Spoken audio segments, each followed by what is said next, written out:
সম্মানিত প্রিয় দেশবাসী, আসসালামু আলাইকুম। আমি নজরুল ইসলাম জয়, আপনাদেরই ভাই। আমরা আজকে ৫-৭টি গ্রামের সকল ভাইয়েরা মিলে এই বেড়িবাঁধটা বাঁধার জন্য চলে আসলাম। তো বেড়িবাঁধটা ঠিকানা হচ্ছে লক্ষ্মীপুর গ্রামে।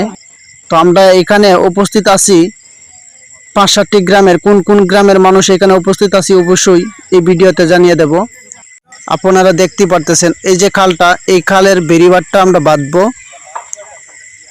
এই যে দেখুন, স্কিপ না করে সম্পূর্ণটা ভিডিও দেখতে থাকুন। এই যে একটি ব্রিজ আছে, সেই ব্রিজের মুখটা আমরা বেঁধে নেব।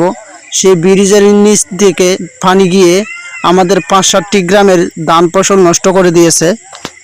একদম সাদা হয়ে গেছে, এই যে দেখুন সাদা হয়ে গেছে পানি। তো ধান ফসলটা এরকম ভাবেই নষ্ট করেছে যে আমরা এখন এখান থেকে উঠানোর মতো নয়, এরকম ভাবেই নষ্ট করে দিয়েছে।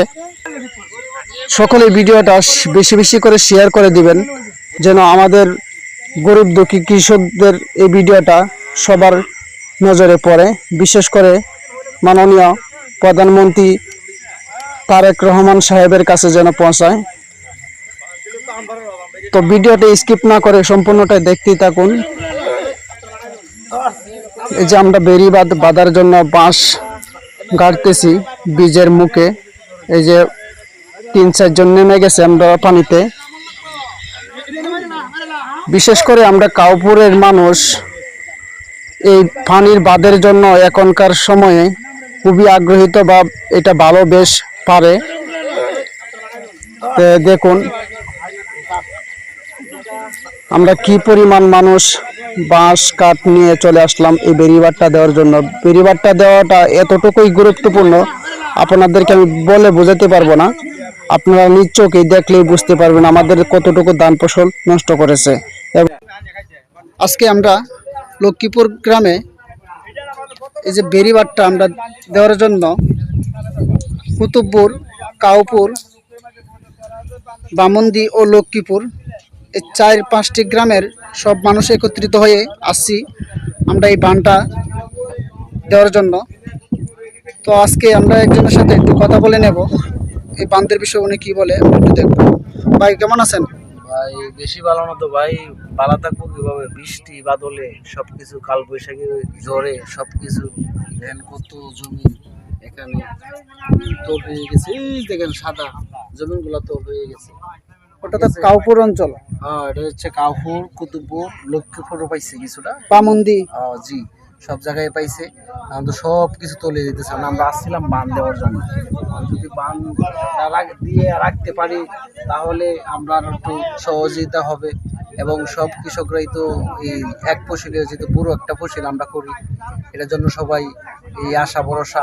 কিন্তু সব মানুষের জমিন হাজার হাজার মন ধান তলিয়ে গেছে। কারণ ভাই খাইতে পাইতেছি না, আজকে 2 দিন ধরে খাই না। ঠিক আছে, চোখে পানি রাখতে পারি না, সব সময় চোখে পানি আসে। অনেক ক্ষতিগ্রস্ত হয়েছে। হ্যাঁ, অনেক ক্ষতিগ্রস্ত হয়েছে। এখন তো ভাই মাথা হ্যাং দিতেছে, কি করবো রে। মনে করেন যে কৃষক যারা আছে এরা রেনা দেখা না করিয়া এরপরে এই মানুষের কাছে ধার করিয়া এই কৃষি কাজ করছে, গৃহস্থী করছে। এইটা কিভাবে দিব মানুষে? অনেক দান তলে গেছে, হাজার হাজার টন। এই ক্ষতিগ্রস্তের কারণে কি আপনি মাননীয় সরকারের কাছে কিছু আবেদন করেন? আমরা তো মাননীয় সরকারের কাছে কিছু আবেদন করতে চাই যে আমরা নেত্রকোনাবাসী, আটপাড়া থানা, ঠিক আছে, কেন্দ্র উপজেলা, আটপাড়া থানা উপজেলা, আমরা নিজস্ব ঋণ, ঠিক আছে, আমরা হচ্ছে 4 নম্বর ওয়ার্ডের মানুষ।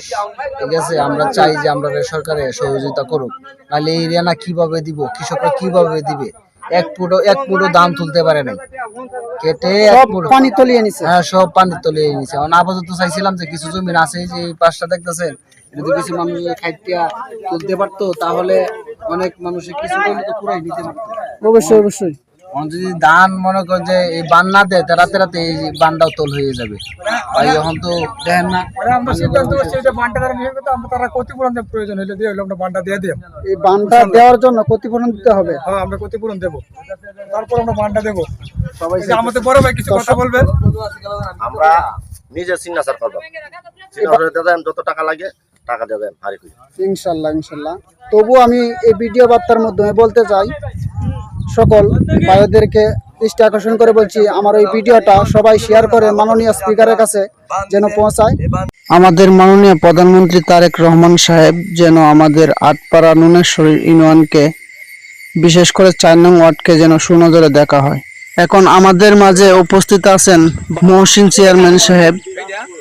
এখন উনি আমাদের মাঝে উপস্থিত আছেন, এইমাত্র বাদের কাছে চলে আসলেন। উনি জনগণের বন্ধু, জনগণের পাশে দাঁড়িয়েছেন। এখন আমরা ওনার মুখ থেকে কিছু বক্তব্য শুনবো এই বাদের বিষয়, উনি কি বক্তব্য দেন, সবাই ধৈর্য সহকারে শুনে যান। আমরা এই 7-8টা গ্রামে এই কাজের লাগি আমরা হাজার হাজার মন ধান করতেছি।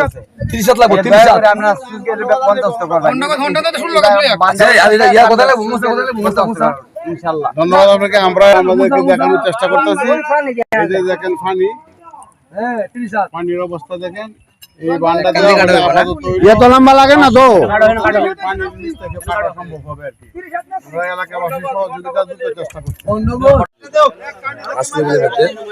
আর আমরা যে কাউপুর বামন্দি পাকদি শিয়ালদি বন্ধের মধ্যে নাইলো এনে জমি একবারে জমি টোটাল জমি কাটা হয়েছে না। টোটাল কত জমি হবে? এনে প্রায় 3000 কাঠা জমি আছে পানির নিচে।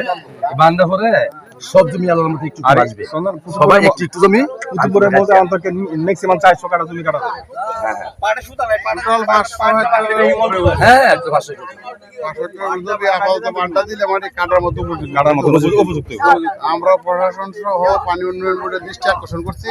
আমরা এই এলাকাবাসী নিজ উদ্যোগে আসলে বাধা দেওয়ার ব্যবস্থা করতেছে। আপনাদের সহযোগিতা চাই দ্রুত উপজেলা নির্বাহী অফিসারের মাধ্যমে। আর আমাদের সাথে উপস্থিত আছে ফ্রেশ ক্লাবের সভাপতি সাইফুল আলম সুহেল, সেও আমাদের সাথে এসেছে বাদ দেওয়ার জন্য, জনগণের পাশে এসে দাঁড়িয়েছে। আপনার কোনো বক্তব্য থাকলে একটু বলতে পারেন। আসলে ভবিষ্যতে এই অঞ্চলের জন্য এই গেটটা আসলে একটা সুইচ গেট হিসেবে চিহ্নিত করে এমপি মহোদয়ের কাছে একটা আবেদন করা উচিত আমি মনে করি। অবশ্যই আমরা এটা করব ভবিষ্যতে, যদি একটা সুইচ গেটের মতো একটা গেট হয় তাহলে। এতক্ষণ আমাদের সাথে থাকার জন্য সবাইকে অসংখ্য ধন্যবাদ।